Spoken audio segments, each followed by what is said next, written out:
Topic हमारा है next momentum का। तो मोमेंटम को स्टार्ट करने से पहले एक क्वेश्चन आपकी स्क्रीन के ऊपर। A body of mass 3 kilogram is acted on by a force which varies as shown in the figure. The momentum acquired is given by। कि mass 3 किलोग्राम है और फोर्स हमारे पास अप्लाई हो रही है बॉडी के ऊपर, और उसका ग्राफ फोर्स का और टाइम का वो हमें गिवन है। फाइंड क्या करना है कि हमारे पास ओवरऑल जो बॉडी का मोमेंटम है वो कितना होगा। अब इस क्वेश्चन को किस तरह से सॉल्व करना है, देखिए जिन बच्चों को अगर प्रीवियस उनका कॉन्सेप्ट है उनके लिए क्वेश्चन आसान होगा, जिनका नहीं है इसका मतलब उनको ये सीखने को मिलेगा कि हम ऐसे क्वेश्चंस को किस तरह से सॉल्व करेंगे। याद रखिएगा कि जब ग्राफ आपका फोर्स का और टाइम का होता है, जब ग्राफ आपका फोर्स का और टाइम का, तो आपने यहाँ से ये देखना है कि किस तरह से हम मोमेंटम को कैलकुलेट कर सकते हैं, क्या एरिया से या स्लोप से। तो ये कॉन्सेप्ट आपको बताया हुआ है कि एरिया स्लोप कैसे फाइंड करना है। अगर मैं यहाँ पर एरिया कैलकुलेट करूँगा तो एरिया के अंदर फोर्स और टाइम मल्टीप्लाई होंगे, और अगर मैं स्लोप कैलकुलेट करूँगा तो फोर्स और टाइम डिवाइड होंगे। अब फोर्स ओवर टाइम मोमेंटम नहीं होता, लेकिन जब हम फोर्स को और टाइम को मल्टीप्लाई करेंगे तो तब हमारे पास मोमेंटम की वैल्यू आती है। जब फोर्स को और टाइम को हम मल्टीप्लाई करते हैं तब हमारे पास मोमेंटम की वैल्यू आती है। तो अगर जो क्वांटिटी अलोंग एक्स और जो क्वांटिटी अलोंग वाई वो मल्टीप्लाई हो रही हैं और उससे थर्ड क्वांटिटी आ रही है, इसका मतलब हमने क्या फाइंड करना है, हमने area under the graph find करना है। ये कॉन्सेप्ट आपको how to find area of the graph और how to find slope of the graph उसके अंदर एक्सप्लेन किया जाता है। तो अगर नहीं पता था तो अब पता चल गया कि फोर्स और टाइम के ग्राफ के अंदर अगर आप एरिया कैलकुलेट कर लो तो आपका मोमेंटम फाइंड हो जाता है। अब बताएं कि ज्योमेट्रिकल शेप कौन सी है। अगर हमने इसका एरिया कैलकुलेट करना है तो ये ज्योमेट्रिकल शेप कौन सी है, ये ट्रेपीजियम है। उस ट्रेपीजियम के अंदर दो साइड्स आपकी पैरेलल होंगी, तो ये साइड और ये साइड ये पैरेलल है, इनको नाम दे दो। इस साइड को मैं नाम अगर देता हूँ ए का तो ये ए 6 के इक्वल है, 0 से लेकर 6 तक। और इस साइड को मैं अगर नाम दूं बी का तो ये किसके इक्वल है, ये 2 से लेकर 6 तक, 6 और 2 का डिफरेंस ये 4 के इक्वल है। और ये साइड जो आपके पास है ये हाइट है, जो परपेंडिकुलर डिस्टेंस है, और ये किसके इक्वल है, ये 10 के इक्वल है। अब आप फार्मूला अप्लाई करें। क्या फार्मूला होता है ट्राइपीजियम का, half sum of the parallel sides multiplied by perpendicular distance between the parallel sides. अब आपके पास तमाम वैल्यूज हैं, ए की वैल्यू क्या है 6, बी की वैल्यू क्या है 4, और एच की वैल्यू क्या है 10। तो ये कैंसिल करो, 5 6 + 4 10, तो 10 × 5 50 आपका आंसर होगा, और यूनिट न्यूटन सेकेंड।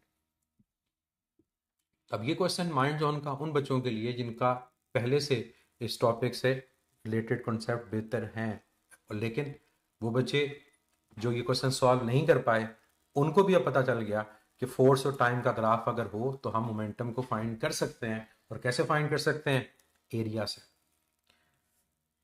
अब चलते हैं टॉपिक की तरफ। मोमेंटम क्या है। मोमेंटम को जब डिफाइन किया जाता है तो momentum is simply quantity of motion contain in a body. एक बॉडी के अंदर मोशन की मिकदार, अगर एक बॉडी ज़्यादा स्पीड से मूव कर रही है पॉसिबल है कि इसका मोमेंटम ज़्यादा है, और अगर एक बॉडी की ओवरऑल जो स्पीड है वो कम है उसका मोमेंटम कम है। लेकिन जब कंपैरिजन किया जाता है तो हमेशा हम सिमिलर चीज़ों का कंपैरिजन करके देखते हैं कि फॉर एग्जांपल दो गाड़ियाँ हैं, दोनों का मैस इक्वल है, एक की वेलोसिटी ज़्यादा एक की वेलोसिटी कम, तो जिसकी वेलोसिटी ज़्यादा उसका मोमेंटम ज़्यादा। लेकिन अगर आप एक ट्रक को कार से कंपेयर करने की कोशिश करोगे तो फिर हम सिर्फ वेलोसिटी की बेस पे उनको कंपेयर नहीं कर सकते, तो फिर आपको उनका मैस भी देखना पड़ेगा। तो फिर जब quantity of motion in a body की बात की जाती है तो फिर ये देखा जाता है कि क्वांटिटी ऑफ मोशन को फाइंड कैसे करना है। तो क्वांटिटी ऑफ मोशन को फाइंड करने का फिर तरीका ये होता है कि हमें फोर्स मोमेंटम फाइंड करने के लिए मैस और वेलोसिटी का प्रोडक्ट लेते हैं। तो फिर हम क्या कहेंगे कि what is momentum, momentum is basically product of mass and velocity. ये इन दो फिजिकल क्वांटिटीज का प्रोडक्ट है, और इनका प्रोडक्ट हमें बताएगा कि बेसिकली बॉडी में क्वांटिटी ऑफ मोशन ज़्यादा है या नहीं है। तो अब फार्मूला आपके सामने आ गया। फार्मूला क्या है, मैस टाइम वेलोसिटी। वेक्टर लगाएंगे तो वेलोसिटी वेक्टर है, दैट मीन्स मोमेंटम की डायरेक्शन वेलोसिटी की अलोंग होती है। तो ये बात आपको यहीं से मैं मेंशन यहाँ कर दूँ कि कभी भी अगर आपके पास एमसीक्यू आए तो आपको आंसर आना चाहिए कि मोमेंटम की डायरेक्शन क्या होती है, along the direction of velocity. Circular motion में जैसे आप कहते हो कि हमारे पास वेलोसिटी अलोंग द टेंजेंट है, मोमेंटम भी अलोंग द टेंजेंट है। अगर आप एक बॉडी को वर्टिकली अपवर्ड थ्रो करते हो, velocity upward, momentum upward, body नीचे की तरफ आती है, डायरेक्शन चेंज होती है, तो वेलोसिटी के साथ मोमेंटम ने भी अपनी डायरेक्शन को चेंज कर लिया। दूसरी जानिब जब हम इसके और एक स्टेटमेंट की तरफ देखें, डेफिनेशन की देखें, तो फिर हमारे पास कहता है कि momentum is measured in terms of force required to stop the body in unit time. कि हमारे पास मोमेंटम क्या है, momentum basically in terms of force होती है कि कितनी फोर्स हमें कितने टाइम में रिक्वायर्ड है ताकि हम उस बॉडी को रोक सकें। ये भी हमारे पास मोमेंटम को एक्सप्लेन करती है कि आगे जाकर हम एक्सप्लेन भी करेंगे कि इसका फार्मूला क्या है, जो आप पहले पढ़ चुके हो सेकंड लॉ ऑफ मोशन में, कि force is rate of change of momentum and what is momentum, it is a product of force and time. यानी जितनी फोर्स ज़्यादा लगानी पड़ेगी इसका मतलब मोमेंटम बॉडी का ज़्यादा है, ट्रक को रोकने के लिए ज़्यादा फोर्स रिक्वायर्ड है। और उसी स्पीड से अगर एक कार मूव कर रही हो तो आपको कम फोर्स रिक्वायर्ड है। तो आपसे कोई पूछे कि रीज़न क्या है, तो आप रीज़न यही दोगे कि ट्रक का मोमेंटम ज़्यादा है और कार का मोमेंटम कम है। What is the SI unit of momentum? Momentum का जो एसआई यूनिट है that is Newton into second. और न्यूटन सेकंड को अगर हम वैल्यूज पुट करें कि न्यूटन क्या है, तो न्यूटन किलोग्राम मीटर पर सेकंड स्क्वायर है, तो फिर ये सॉल्व होकर आता है newton second is equal to kilogram metre पर सेकंड। और ये किस सिस्टम के अंदर है? ये MKS सिस्टम के अंदर है। अगर आपसे मैं पूछूं बताएं कि CGS सिस्टम में इसका यूनिट क्या है, CGS सिस्टम में, तो फिर आप न्यूटन की जगह क्या लिखोगे? डाइन लिखोगे, तो फिर डाइन सेकंड आएगा। और किलोग्राम की जगह ग्राम, ये मीटर, ये सेकंड। तो ये CGS सिस्टम के अंदर इसका यूनिट आएगा डाइन इंटू सेकेंड। डाइन्स नहीं, यहाँ पर डाइन मल्टीप्लाई किससे हो रहा है? सेकंड से मल्टीप्लाई हो रहा है, क्योंकि ऊपर न्यूटन है, नीचे डाइन और यहाँ सेकंड। कन्वर्जन इसकी सेम होगी। क्या आप अगर इनको कन्वर्ट करना चाहो तो कन्वर्जन आपकी सेम होगी, क्योंकि आपका जो न्यूटन की वैल्यू डाइन में कन्वर्ट करेंगे, सेकंड के तो कुछ भी नहीं है, सेकंड तो यूनिट सेम है। तो 1 न्यूटन 10⁵ डाइन जैसे होता है। तो अगर आपसे इसकी कन्वर्जन पूछी जाए तो same conversion 1 newton second 10⁵ dyne second, क्योंकि कन्वर्ट कौन हुआ है? सिर्फ न्यूटन कन्वर्ट हुआ है, सेकंड जो सेम ही रहेगा। क्लियर? तो डायरेक्शन के एतबार से मैंने आपको बता दिया कि डायरेक्शन कहाँ होती है, अलोंग द टेंजेंट। तो अगर एक बॉडी सर्कल में मूव कर रही है जिसका रेडियस r, तो वेलोसिटी कहाँ है? अलोंग द टेंजेंट, जिसका एंगल रेडियस के साथ 90 है। तो पूछे मोमेंटम कहाँ पर है? Along the tangent. तो और क्या मोमेंटम अपनी डायरेक्शन को चेंज कर रहा है सर्कुलर मोशन में? आंसर होगा यस, क्योंकि हर पॉइंट पे अगर टेंजेंट की जो डायरेक्शन है वो डिफरेंट है, तो हर पॉइंट के ऊपर आपके मोमेंटम की डायरेक्शन भी वो डिफरेंट है। तो वेलोसिटी के अलावा मोमेंटम भी वो चेंज हो रहा होता है। ग्राफिकल बात करें तो ग्राफिकली आपको पता होना चाहिए कि हमारे पास अगर ग्राफ बनाया जाए मोमेंटम और वेलोसिटी का, तो इनका ग्राफ कैसा होगा? क्या स्ट्रेट लाइन होगा, कर्व होगा, कैसा होगा? क्या स्ट्रेट लाइन होगा, कर्व होगा? क्या स्ट्रेट लाइन ये वाला शो करूंगा जो लेफ्ट साइड पे ड्रॉ किया? क्या ये ग्राफ करेक्ट है बिटवीन मोमेंटम एंड वेलोसिटी? क्या ये ग्राफ करेक्ट है बिटवीन मोमेंटम एंड वेलोसिटी? ये ग्राफ क्या रिप्रेजेंट कर रहा है? ये ग्राफ ये रिप्रेजेंट कर रहा है कि वेलोसिटी की वैल्यू बढ़ रही है लेकिन मोमेंटम की वैल्यू कांस्टेंट रह रही है। ये पॉसिबल है कि वेलोसिटी बढ़ रही है और मोमेंटम कांस्टेंट हो? आंसर होगा नो, ये पॉसिबल नहीं है।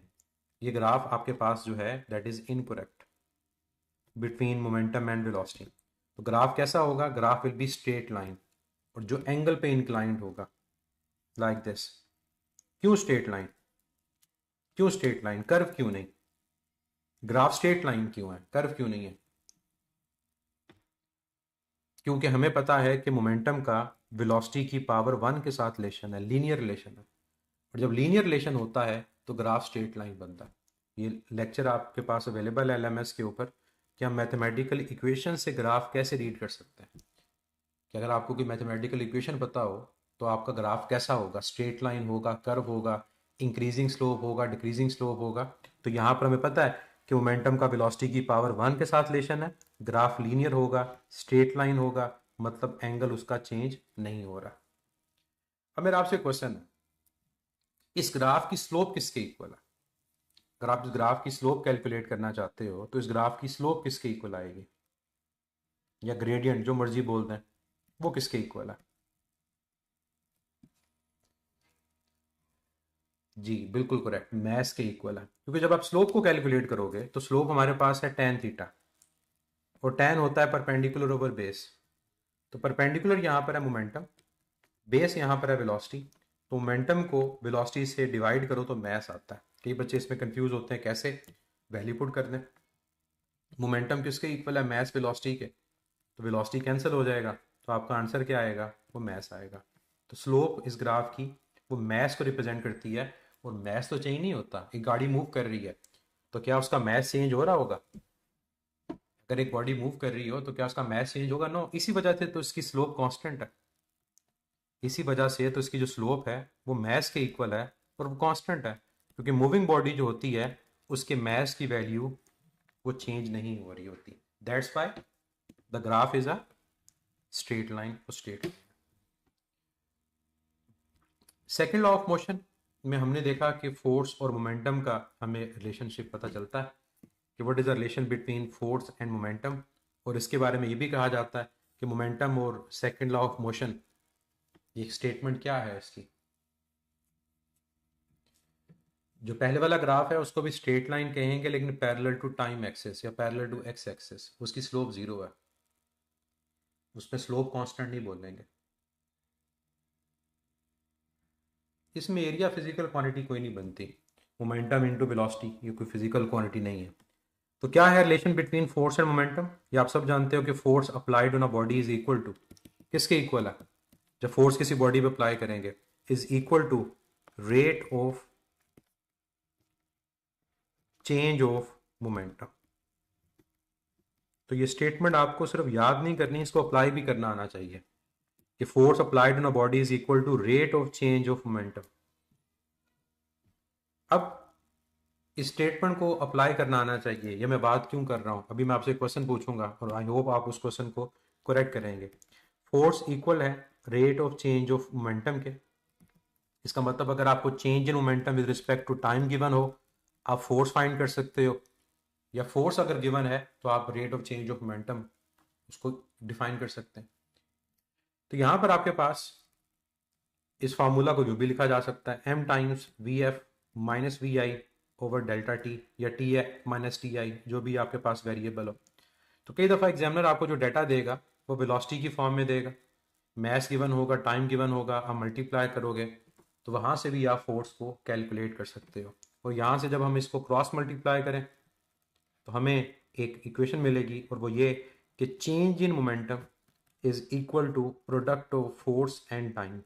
और यही मैंने ऊपर मोमेंटम को डिफाइन किया था कि momentum is measured in terms of force. ये फोर्स की फॉर्म में मेजर होता है, कितनी force which is required to stop the body in unit time. तो यहाँ से ये पता चला कि मोमेंटम का ताल्लुक फोर्स के साथ क्या है? डायरेक्ट है। जिस बॉडी का मोमेंटम ज़्यादा होगा उतनी फोर्स भी ज़्यादा अप्लाई करनी पड़ेगी। क्लियर? अब जो आपसे मैं क्वेश्चन पूछूंगा उसका मुझे आप लोगों ने आंसर देना है। फ्रीली फॉलिंग बॉडी का rate of change of momentum क्या होता है? फ्रीली फॉलिंग बॉडी का rate of change of momentum क्या होता है?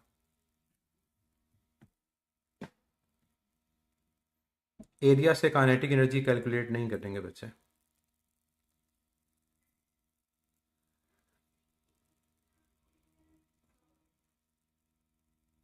मैथमेटिकली उसके इक्वल ज़रूर है, लेकिन हम कैलकुलेट नहीं करता है। अगर कोई ऐसी फैक्टर हो तो फिर ठीक है, अदरवाइज वो डिपेंड करता है कंडीशन के ऊपर कि वो कंडीशन क्या है। जी, फ्रीली फॉलिंग बॉडी किसे कहते हैं? सबसे पहले तो हमें ये याद हो, एक बॉडी जो under the effect of gravity move कर रही हो। तो अगर एक बॉडी एक हाइट से ड्रॉप होती है और हम कहते हैं कि वो फ्रीली फॉलिंग है, फ्रीली फॉलिंग का मतलब उस पर उसके अपने वेट के अलावा कोई फोर्स अप्लाई नहीं हो रही, उसके अपने वेट के अलावा कोई फोर्स अप्लाई नहीं हो रही। इसका मतलब ये हुआ कि वाहिद फोर्स इस बॉडी पे जो अप्लाई हो रही है उसका अपना वेट है।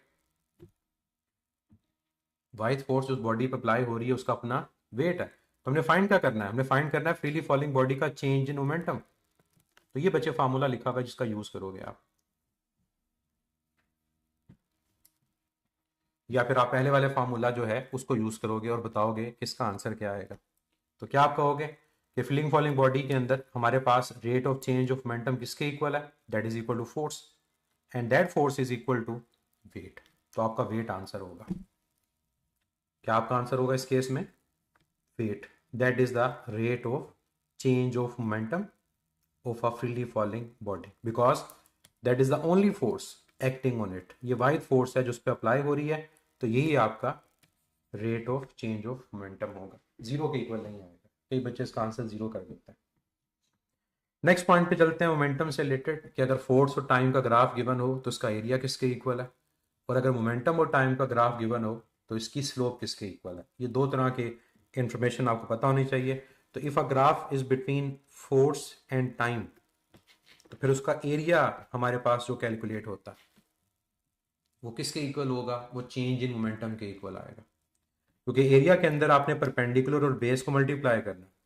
तो जब आप परपेंडिकुलर को देखोगे वो फोर्स है, बेस को देखोगे वो टाइम है, शेप जो मर्जी हो, फोर्स और टाइम अगर मल्टीप्लाई हो रहे हैं तो that is equal to change in momentum, जो हमारा आज का क्वेश्चन था।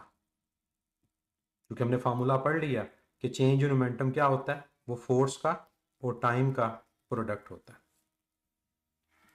दूसरी चीज आपके पास जो ग्राफ से रिलेटेड आपको पता होनी चाहिए वो ये कि अगर मोमेंटम का और टाइम का ग्राफ, अगर मोमेंटम और टाइम का ग्राफ हो तो इसकी स्लोप किसके इक्वल है।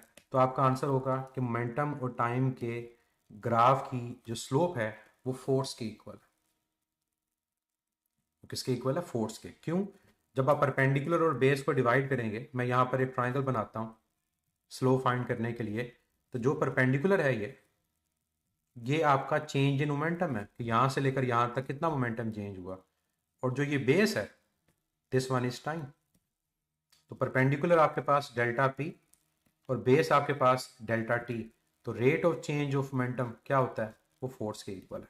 तो slope is equal to force. ये दोनों तरह के क्वेश्चंस आपको मिलेंगे, मोमेंटम टाइम का ग्राफ हो फोर्स फाइंड करनी है, या फोर्स टाइम का ग्राफ गिवन हो तो आपने चेंज इन मोमेंटम फाइंड करना। मुझे इस क्वेश्चन का आंसर दें कि अगर मोमेंटम का और टाइम का ग्राफ जो बना हो वो स्ट्रेट लाइन ड्रॉ हो यूं, तो फोर्स की वैल्यू क्या है। अगर ये मोमेंटम और टाइम का ग्राफ है, बताएं फोर्स की वैल्यू क्या है। फोर्स की वैल्यू जीरो है। क्यों जीरो है, फोर्स की वैल्यू जीरो है, क्यों जीरो है, क्योंकि आपका मोमेंटम कांस्टेंट है। ग्राफ में देखें मोमेंटम की वैल्यू चेंज ही नहीं हो रही, मोमेंटम कांस्टेंट का मतलब चेंज इन मोमेंटम जीरो, तो फोर्स की वैल्यू भी जीरो। आप यूं भी कह सकते हो कि यहाँ पर आपके पास एंगल जीरो है, और अगर आपके पास एंगल जीरो है तो इसका मतलब ग्राफ की जो स्लोप की वैल्यू है वो किसके इक्वल है, वो जीरो के इक्वल है। क्लियर, ग्राफ समझ आ गया कि फोर्स टाइम के ग्राफ के अंदर हम क्या चीज करेंगे, फोर्स और टाइम के ग्राफ के अंदर हम एरिया देखेंगे और वो चेंज इन मोमेंटम के इक्वल है, और मोमेंटम और टाइम के ग्राफ के अंदर हम स्लोप को देखेंगे और वो स्लोप किसके इक्वल है, वो फोर्स के इक्वल है। और अगर मैं आपसे एक और चीज पूछूं कि क्या फोर्स और टाइम का ग्राफ अगर यूं ड्रॉ हो, force along Y, time along X, और ये ग्राफ इंक्लाइंड हो, तो क्या अब भी आप चेंज इन मोमेंटम को फाइंड कर सकते हैं। क्या इस ग्राफ में आप चेंज इन मोमेंटम को फाइंड कर सकते हैं, यस। फर्क क्या होगा, अब ये ट्राइंगल बनेगी, बस ये फर्क होगा। तो पहले जो आपकी शेप रेक्टेंगल थी या स्क्वायर था, अब वो शेप क्या है, वो ट्राइंगल है। लेकिन अब भी अब यहाँ पर एरिया फाइंड करोगे तो वो चेंज इन मोमेंटम को रिप्रेजेंट करेगा। अब कुछ इंपॉर्टेंट चीज़ है, और इसमें जिन बच्चों ने वो लेक्चर देखा हुआ है कि हम मैथमेटिकल इक्वेशन से किस तरह ग्राफ ड्रॉ करते हैं, उनको ये बहुत हेल्प करेगा। मैथमेटिकल रिप्रेजेंटेशन के किस किस फार्मूला से मोमेंटम को कैलकुलेट किया जाता है, मैं सबसे पहले जो फार्मूला यहाँ पर लिखूंगा, एम वी मैं नहीं लिख रहा क्योंकि वो आपको पता है, मैं in terms of kinetic energy लिख रहा हूँ। Momentum is equal to under root 2 time mass into kinetic energy. अब ये फार्मूला कैसे आया, कई बच्चों को इसमें कंफ्यूजन होती है तो उनको बता दूं ये कैसे ड्राइव हुआ। Kinetic energy half time mv²। हमने इस फार्मूला के अंदर मोमेंटम को बनाना है, दोनों साइड्स को मल्टीप्लाई कर दो मैस से। जब दोनों साइड को मैस से मल्टीप्लाई करोगे तो मैस इंटू काइनेटिक एनर्जी, और ये आएगा हाफ टाइम m²v²। क्या ये m²v² मोमेंटम का स्क्वायर है? क्या ये m²v² मोमेंटम का स्क्वायर है? तो आपका आंसर होगा yes. Momentum mass into kinetic energy is equal to p²/2। तो 2 को मल्टीप्लाई कर दो तो p² इक्वल आएगा 2 time mass into kinetic energy, और स्क्वायर को एलिमिनेट करने के लिए क्या लोगे? Under root. तो ये मोमेंटम का फार्मूला है in terms of kinetic energy, और ये बड़ा इंपॉर्टेंट फार्मूला। जब भी आपके पास कोई क्वेश्चन आए कि काइनेटिक एनर्जी को डबल करने से, हाफ करने से, 4 टाइम करने से मोमेंटम पे क्या फ़र्क पड़ेगा, या मोमेंटम को डबल हाफ वगैरह करने से काइनेटिक एनर्जी पे क्या फ़र्क पड़ेगा, आपका ये फार्मूला यूज़ होता है। अब आपसे मैं क्वेश्चन ये पूछता हूँ कि बताओ मोमेंटम का और काइनेटिक एनर्जी का ग्राफ किस शेप का होगा? मोमेंटम एनर्जी का और काइनेटिक एनर्जी का ग्राफ किस शेप का होगा? क्या स्ट्रेट लाइन होगा या कर्व होगा? क्या स्ट्रेट लाइन या कर्व? कर्व। क्या इंक्रीजिंग स्लोप का या डिक्रीजिंग स्लोप का? यानी हैप्पी फेस या सैड फेस?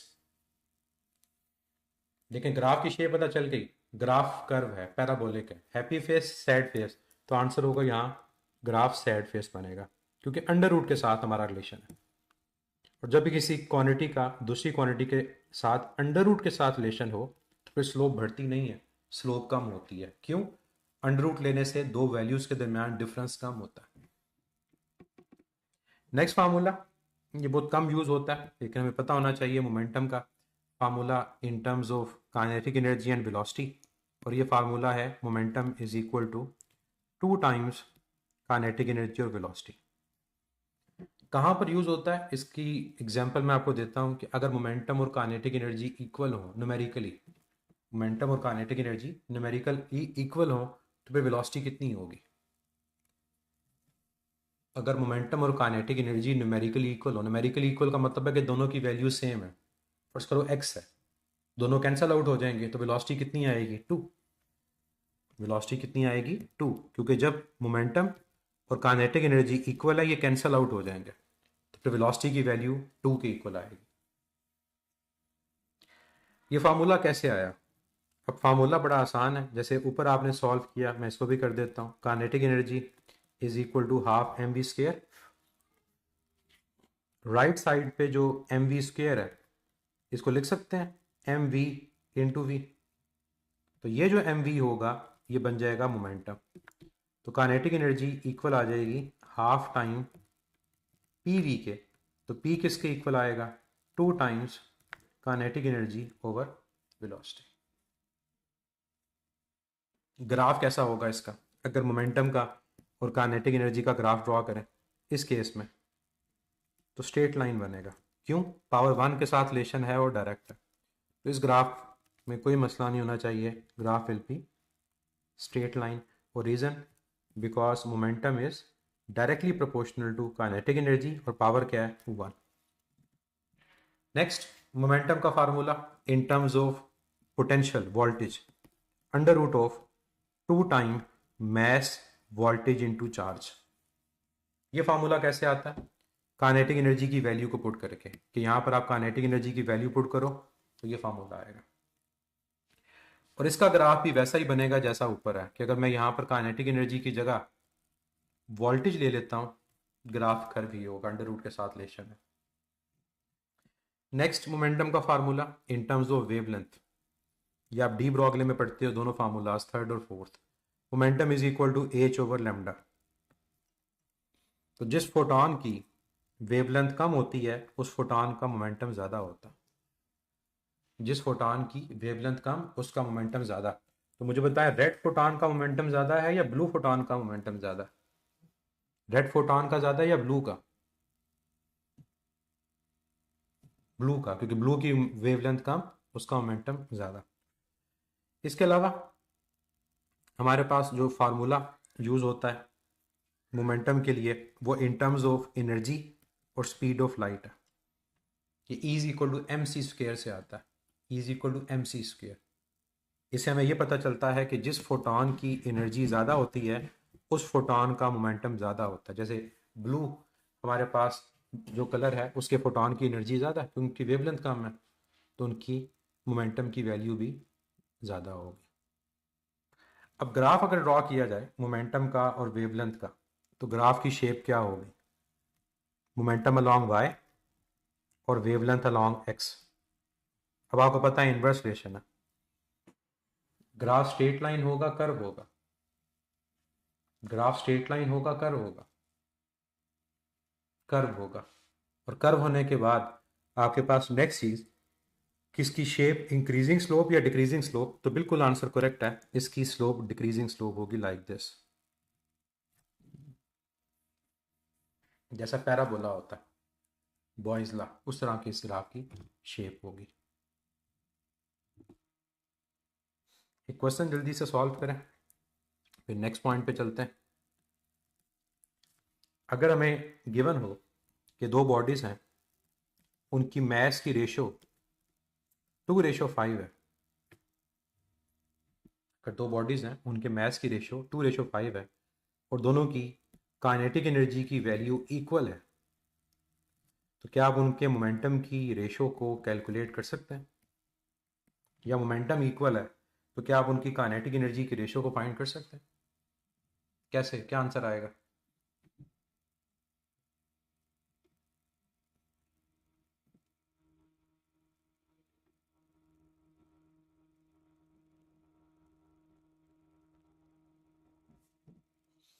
देखिए फार्मूला कौन सा यूज होना है यहाँ पर, वो फार्मूला जिसमें ये वेरिएबल आते हैं, मोमेंटम, काइनेटिक एनर्जी, मास।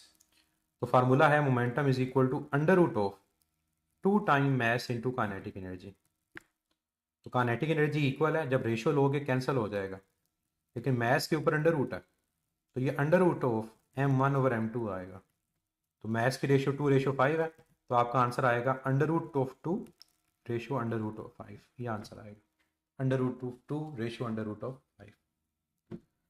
नेक्स्ट, ये तीन आपके पास सामने ग्राफ हैं, इनकी शेप आप लोगों ने आइडेंटिफाई करनी है। पहला, मोमेंटम और under root of kinetic energy का ग्राफ कैसा होगा, मोमेंटम और under root of kinetic energy का।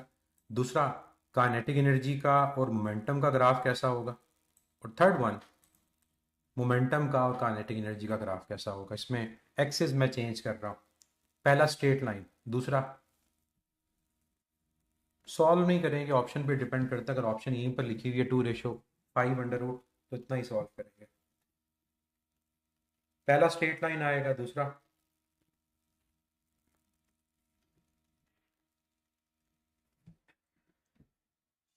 जी फर्स्ट का आंसर बच्चों ने कहा कि पहला स्ट्रेट लाइन आएगा, करेक्ट आंसर है, क्योंकि हमें पता है कि मोमेंटम का काइनेटिक एनर्जी के साथ जो रिलेशन है वो ये है 2 टाइम्स मास इनटू काइनेटिक एनर्जी। तो डायरेक्ट रिलेशन जरूर है लेकिन अंडर रूट के साथ है, और हमने यहाँ पर अंडर रूट के साथ वेरिएबल को लिखा हुआ है। जब अंडर रूट के साथ वेरिएबल को लिखा हुआ है इसका मतलब इसकी पावर 1, तो ग्राफ क्या होगा, स्ट्रेट लाइन। दूसरा ग्राफ कैसा होगा, दूसरे ग्राफ की शेप क्या होगी? देखो दूसरे ग्राफ के अंदर मैंने आपसे काइनेटिक एनर्जी का और मोमेंटम का ग्राफ पूछा। अगर मोमेंटम का काइनेटिक एनर्जी के अंडर रूट के साथ रिलेशन है तो स्क्वायर लें, तो काइनेटिक एनर्जी का मोमेंटम के स्क्वायर के साथ रिलेशन है, लेकिन यहाँ मोमेंटम है, मोमेंटम का स्क्वायर नहीं है। तो अगर मोमेंटम है, मोमेंटम का स्क्वायर नहीं है, तो ग्राफ स्ट्रेट लाइन नहीं होगा, ग्राफ कर्व होगा, तो ग्राफ हैप्पी फेस बनेगा, इंक्रीजिंग स्लोप, क्योंकि जब पावर 1 से ग्रेटर होती है इंक्रीजिंग स्लोप, और जब पावर 1 से लेसर हो, अंडर रूट हो, तो फिर डिक्रीजिंग स्लोप। रिपीट कर रहा हूँ, अगर पावर 1 से ग्रेटर हो डायरेक्ट रिलेशन में तो हैप्पी फेस, इंक्रीजिंग स्लोप, और अगर पावर 1 से लेसर है जैसे अंडर रूट होता है या क्यूब रूट होता है तो फिर सैड फेस। थर्ड वाले का ग्राफ कैसा होगा, हैप्पी फेस या सैड फेस? थर्ड वन में अब देखो फर्क क्या है, पहले ग्राफ के अंदर काइनेटिक एनर्जी का अंडर रूट था, अब अकेला काइनेटिक एनर्जी है, तो पहले का ग्राफ स्ट्रेट लाइन होगा, तीसरे का स्ट्रेट लाइन नहीं होगा।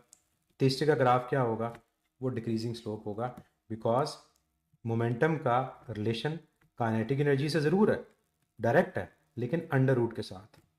तो ये जो अंडर रूट का फैक्टर है ना, ये आपकी स्लोप को चेंज करेगा।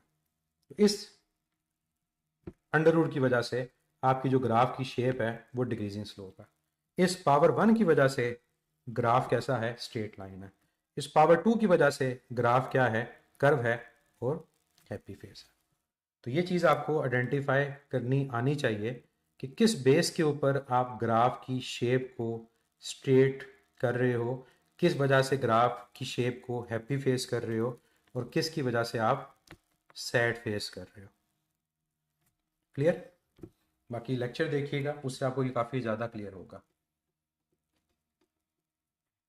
एक और इम्पॉर्टेंट चीज़ मोमेंटम में जो कई बच्चे इसमें कंफ्यूज होते हैं और कई बच्चे फिर इसमें शॉर्टकट्स को भी याद रखते हैं, और वो है परसेंटेज इंक्रीज और डिक्रीज के क्वेश्चंस। मैं इसमें कभी भी रिकमेंड नहीं करता पर्सनली कि आप शॉर्टकट को याद रखो। उसकी रीज़न ये है कि आप उस शॉर्टकट को मोमेंटम और काइनेटिक एनर्जी के लिए याद कर लेते हो, लेकिन जब सेम इस तरह का क्वेश्चन आता है करंट इलेक्ट्रिसिटी में पावर से रिलेटेड, या फिर क्वेश्चन आता है डी ब्रॉगले में वेवलेंथ और मोमेंटम से रिलेटेड, और बच्चे उस शॉर्टकट को अप्लाई नहीं कर पाते, तो फिर मेरी रिकमेंडेशन जो होती है ऐसे क्वेश्चन में वो ये होती है कि आप बजाय शॉर्टकट याद रखने के आप मेथड को याद रखो कि परसेंटेज इंक्रीज और परसेंटेज डिक्रीज के क्वेश्चंस कैसे सॉल्व करने हैं। तो ये 3 स्टेप्स में क्वेश्चन सॉल्व होते हैं। अब तीनों स्टेप को समझिएगा और उसके बाद फिर आप नेक्स्ट क्वेश्चन को खुद अटेम्प्ट करें। सिंपल आपने इन स्टेप्स को कॉपी करना है और हर तरह का क्वेश्चन परसेंटेज इंक्रीज और डिक्रीज का वो सॉल्व होगा। फर्स्ट क्वेश्चन है कि if kinetic energy of the body increases by 200%। Increase by का मतलब होता है कि जितनी वैल्यू है जो उसमें इंक्रीज है उसमें ऐड होगा। मैं कहता हूं कि अगर एक वैल्यू इंक्रीज बाय डबल है तो इसका मतलब पहले उसकी वैल्यू x थी तो x प्लस 2x हो जाएगा 3x। तो इंक्रीज बाय और इंक्रीज टू में डिफरेंस होता है। ये दोनों का डिफरेंस मैं हमेशा बच्चों को बताता हूँ, ये देख लीजिएगा कि अगर मैं कहता हूँ कि एक वैल्यू इंक्रीज होकर डबल हो गई है, इंक्रीज टू डबल, इसका मतलब पहले अगर वो x थी तो वो 2x हो गई है। दूसरा जो स्टेटमेंट होती है वो होती है increase by double. Increase by double का मतलब है कि वैल्यू अगर पहले वो x थी तो अब x के अंदर उसका डबल वो ऐड हो गया, तो आपका आंसर अब क्या है 3x। तो पहले में x से 2x हुआ, दूसरे में x से 3x हो गया। ये दोनों का डिफरेंस है। किसकी वजह से डिफरेंस आ रहा है? सिर्फ इस टू और बाय की वजह से। तो ये पहले बताएं कि ये क्लियर हो गया कि इंक्रीज बाय और इंक्रीज टू में क्या डिफरेंस है। इंक्रीज बाय और इंक्रीज टू अगर लिखा हो तो दोनों क्वेश्चन सेम होंगे, डिफरेंट होंगे? डिफरेंट होंगे। अब यहां पर क्या है, यहां इंक्रीज बाय है। इंक्रीज बाय इसका मतलब हम इसको कैसे लिखेंगे? हम इसको यूं लिखेंगे कि पहले काइनेटिक एनर्जी जो थी अगर वो k थी तो उसमें 200% ऐड हो गया। अब परसेंटेज खत्म करने का तरीका बताया था मैंने आपको, 100 से डिवाइड कर दें तो 200 को 100 से डिवाइड करोगे 2 आएगा, तो 1 प्लस 2 क्या होगा 3 टाइम्स। इसका मतलब 200% इंक्रीज का मतलब है कि काइनेटिक एनर्जी पहले से 3 गुना ज्यादा हो गई है। ये पहला स्टेप आपका होगा। दूसरी चीज, क्या चीज कैलकुलेट करनी है? हमने फाइंड करना है कि इंक्रीज इन मोमेंटम क्या है। इंक्रीज इन मोमेंटम का मतलब है कि ओवरऑल मोमेंटम में कितना चेंज आया। अगर डिक्रीज हो तो नेगेटिव साइन बच्चे आ जाएगा, बस ये फर्क होता है। अभी क्वेश्चन आएगा डिक्रीज का भी, इंक्रीज में पॉजिटिव, डिक्रीज में नेगेटिव। अब सेकंड स्टेप ये है कि आपने आइडेंटिफाई करना है कि क्या चीज कैलकुलेट करनी है। तो फिर जो चीज कैलकुलेट करनी है उसका फार्मूला लिखना है। मुझे मोमेंटम कैलकुलेट करना है in terms of kinetic energy, तो मैंने उसका फार्मूला लिख दिया।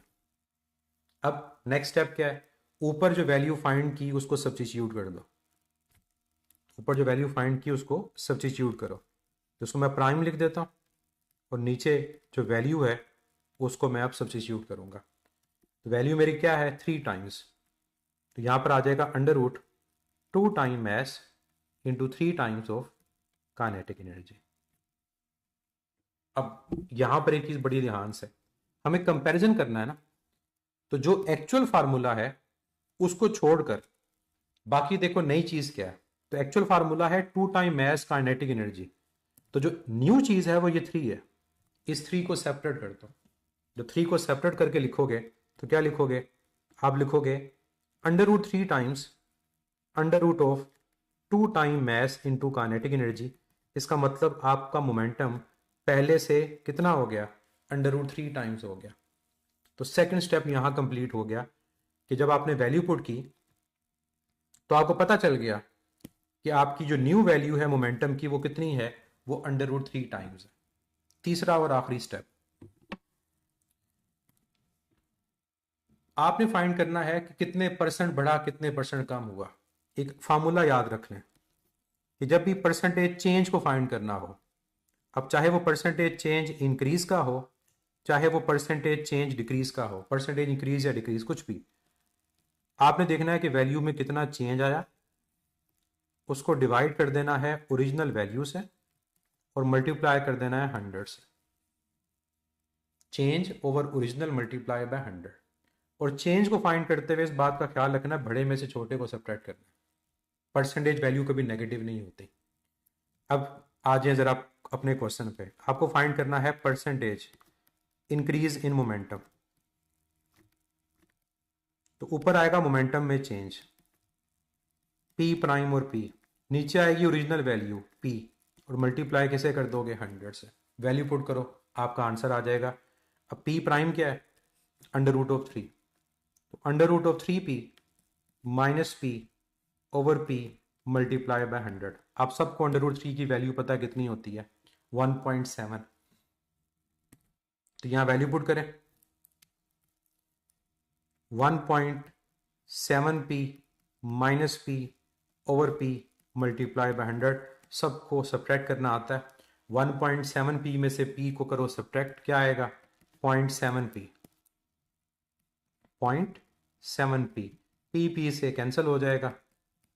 तो 0.7 इंटू 100 क्या आ गया 70%। ये आपका आंसर है। ये मेथड है। अब मैंने आपको समझाया, टाइम ज़्यादा लगा। जब आप खुद सॉल्व करोगे, इन स्टेप्स को फॉलो करोगे, आप 1 मिनट में ऐसा क्वेश्चन कोई भी हो, किसी भी टॉपिक से रिलेटेड हो, आप सॉल्व कर सकते हो। सिर्फ मोमेंटम काइनेटिक एनर्जी नहीं, ये स्टेप हर एक टॉपिक पर अप्लाई होते हैं। अब आप लोगों ने क्या करना है, ये नीचे एक क्वेश्चन लिखा हुआ है। अब आप लोगों ने इसी मेथड को फॉलो करते हुए इस क्वेश्चन को सॉल्व करना है। अब क्वेश्चन क्या है, if momentum of a body decrease by 50% then percentage decrease in kinetic energy is. अगर मोमेंटम 50% डिक्रीज करता है तो बताओ काइनेटिक एनर्जी कितने परसेंट डिक्रीज करती है।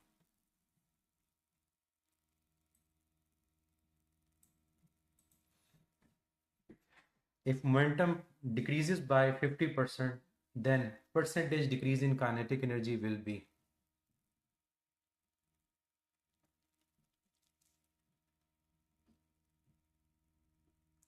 जो आंसर आपका आ रहा है बताएं, क्या आंसर आएगा इसका।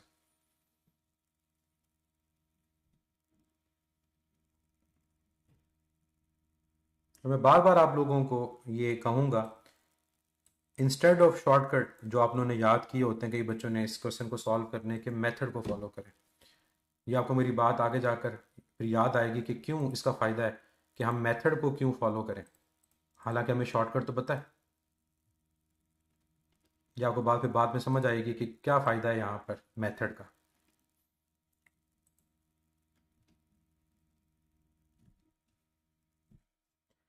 फर्स्ट स्टेप क्या है, फर्स्ट स्टेप जो वैल्यू है उसमें इंक्रीज डिक्रीज उसको लिखें। तो अब यहाँ पर लिखा हुआ है कि मोमेंटम डिक्रीज बाय, मोमेंटम आपका क्या कर रहा है, डिक्रीज कर रहा है कितना 50%। तो इसको लिखना आपने। तो आपके पास आएगा P dash is equal to P minus 50% of P। Percentage को ख़त्म करने के लिए 100 से डिवाइड करोगे तो जाएगा P माइनस 0.5 ऑफ P, यह आ गया 0.5P। पहला काम हो गया। दूसरा काम काइनेटिक एनर्जी। आप जो चीज़ फाइंड करना चाह रहे हो, तो देखो मोमेंटम का फार्मूला है √2 time mass into kinetic energy. तो फिर काइनेटिक एनर्जी इक्वल आएगी P square over 2m। Square लेकर सॉल्व किया मैंने। अब जो चीज़ रिक्वायर्ड है उसमें वैल्यू पुट करो। रिक्वायर्ड है काइनेटिक एनर्जी, तो यहां पर आप अब इस वैल्यू को सब्स्टिट्यूट करें। जो वैल्यू सब्स्टिट्यूट करेंगे ये आपके पास क्या आएगा, ये आएगा 0.5p होल स्क्वायर। अब 0.5 का स्क्वायर लेना है, मतलब 0.5 को 0.5 से मल्टीप्लाई कर दें, यह आ जाएगा 0.25। 0.25 पी स्केयर ओवर 2m। इस पी स्केयर ओवर 2m की जगह आप क्या लिख दोगे? Kinetic energy. तो नेक्स्ट स्टेप आपका कंप्लीट हो गया, जिससे ये पता चला कि काइनेटिक एनर्जी पहले से 0.25 टाइम्स हो गई है। तीसरा स्टेप, परसेंटेज इंक्रीज और डिक्रीज का। अब वैल्यू कम हो रही है तो परसेंटेज डिक्रीज फाइंड करना काइनेटिक एनर्जी में। क्या करेंगे? ऊपर काइनेटिक एनर्जी का चेंज, नीचे ओरिजिनल वैल्यू मल्टीप्लाइड बाय 100। अब वैल्यू कम हो रही है ना, तो पहले इनिशियल लिखोगे, बाद में फाइनल लिखोगे, और डिवाइड कर दो ओरिजिनल से, मल्टीप्लाई कर दो 100 से। तो कितनी होगी काइनेटिक एनर्जी? 0.25। तो यहाँ 0.25 आ गया, divide by kinetic multiplied by 100। अब डिफरेंस लेना सबको आता है। 0.1 में से 0.25 को सब्ट्रैक्ट करें, 0.75 आएगा। तो 0.75 ये काइनेटिक एनर्जी ऊपर और नीचे काइनेटिक एनर्जी अभी कैंसिल हो सकते हैं, तो आपका आंसर आएगा 75%। तो ये मेथड है परसेंटेज इंक्रीज और डिक्रीज को सॉल्व करने का। अब आप लोगों ने क्या करना है?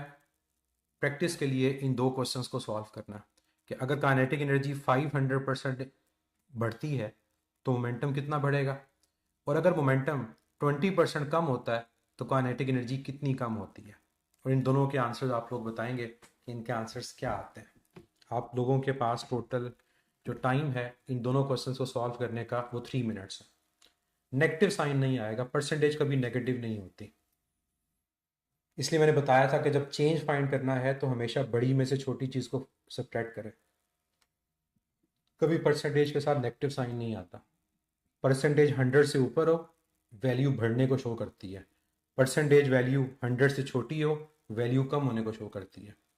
इसलिए नेगेटिव साइन नहीं लगाते कभी भी। आपके पास 3 मिनट्स हैं इस क्वेश्चन को सॉल्व करने के लिए। जी, आई होप आप लोगों ने क्वेश्चन सॉल्व कर लिए होंगे। अब सॉल्यूशन को देखें और फिर देखें अपने क्वेश्चंस के आंसर्स को कि क्या वो करेक्ट हैं या नहीं। जो फर्स्ट वन है, काइनेटिक एनर्जी इंक्रीज बाय 500%, इसको हम लिखेंगे kinetic energy plus 500% of kinetic energy. Percentage को ख़त्म करेंगे तो इसका मतलब काइनेटिक एनर्जी पहले से जो है उसमें 5 गुना ऐड हो गया, काइनेटिक एनर्जी 6 टाइम्स हो गई। ये पहला स्टेप आपका कंप्लीट हो गया। सेकंड स्टेप के अंदर आप क्या करेंगे? जो चीज़ फाइंड करनी है मोमेंटम, उसके फार्मूला को लिखें कि momentum is equal to √2 time mass into kinetic energy. अभी वैल्यू सब्स्टिट्यूट करनी है, तो यहाँ पर काइनेटिक एनर्जी की जगह ये वैल्यू सब्स्टिट्यूट कर दें। तो वैल्यू हमारे पास है 6 टाइम्स, तो यह आएगा 2 time mass into 6 times of kinetic energy. 6 को अलहदा कर दें तो √6 times √2 time mass into kinetic energy. इसका मतलब मोमेंटम आपका √6 टाइम्स हो गया। अब यहाँ पर √6 की वैल्यू फाइंड करना ज़रूरी है, क्योंकि इसके बगैर फिर आपका आंसर ठीक नहीं आएगा।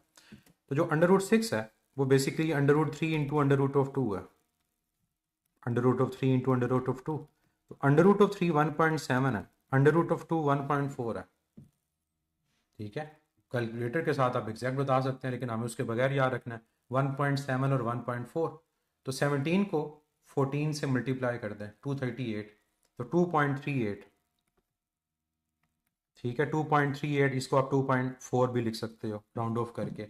2.38 लिखोगे ज़्यादा बेहतर, आपके पास आंसर आ जाएगा, लेकिन वो डिपेंड करता है ऑप्शन पे। अब तीसरा step, percentage change in momentum find करना है, इंक्रीज या डिक्रीज जो भी है। तो क्या करोगे? Change over original multiplied by 100। तो चेंज कितना है, मैं इसको यूज़ कर लेता हूँ, 2.4p minus p over p into 100। तो ये आ जाएगा 1.4p over p into 100। p से कैंसिल, तो इसका आपका आंसर आ गया 140%। ज़्यादा एक्यूरेट की तरफ जाओगे मतलब वैल्यू की तरफ, तो और बेहतर आंसर आ जाएगा। कई बच्चों का इसका आंसर 138 भी आ रहा होगा, डिपेंड करता है आप क्या वैल्यू ले रहे हो। लेकिन 1.140, 138, 144 सारे करेक्ट माने जाएंगे। तो फर्स्ट का आंसर आ गया। अब सेकंड को देखते हैं। सेम मेथड फॉलो करना है। मोमेंटम यहाँ डिक्रीज कर रहा है 20%, इसका मतलब ये हुआ कि मोमेंटम में से 20% वैल्यू कम हो गई। 20 डिवाइड बाई 100 करेंगे तो ये 0.2 ऑफ पी आ जाएगा। 1 में से 0.2 सब्ट्रैक्ट करेंगे 0.8 आ गया। अब next step, kinetic energy required है, तो काइनेटिक एनर्जी का फार्मूला P²/2m। अब ये वैल्यू सब्स्टिट्यूट करनी है। अब वैल्यू पुट करें यहाँ पर, यह आएगा 0.8 ऑफ पी होल स्क्वायर। अब 8 का स्क्वायर आपको पता है 64, तो 0.8 का स्क्वायर 0.64, यह आएगा 0.64 P square over 2m। 0.64 P square over 2m। Next step आपको पता है क्या होगा कि आप काइनेटिक एनर्जी को लिख दोगे कि काइनेटिक एनर्जी पहले से 0.64 टाइम्स हो गई है। अब लास्ट स्टेप, आपको परसेंटेज डिक्रीज फाइंड करना है, इंक्रीज जो भी है, चेंज को डिवाइड कर दो ओरिजिनल वैल्यू से और मल्टीप्लाई कर दो 100 से। तो चेंज इन काइनेटिक जो भी है divide by original multiplied by 100। Value कम हो रही है तो इनिशियल में से जो फाइनल है उसको करेंगे सब्ट्रैक्ट, अदरवाइज नेगेटिव साइन आएगा, तो नेगेटिव साइन नहीं आना चाहिए। अब मल्टीप्लाई सब्ट्रैक्ट करना आपको आता है, ये 0.36 आ जाएगा। तो काइनेटिक एनर्जी से कैंसिल हो गई। 0.36 इंटू 100 36%। तो ये आपके दो आंसर हैं, पहले का 144, दूसरे का 36%। आई होप 4 हमने क्वेश्चंस किए, 2 इंक्रीज के 2 डिक्रीज के, आपको आइडिया हो गया होगा कि ऐसे क्वेश्चंस को कैसे सॉल्व करना है। और अब आपके पास कोई भी फार्मूला हो, उसमें कोई भी 2 वेरिएबल्स जिनका इंक्रीज और डिक्रीज हो, आप उसको सॉल्व कर सकते हैं।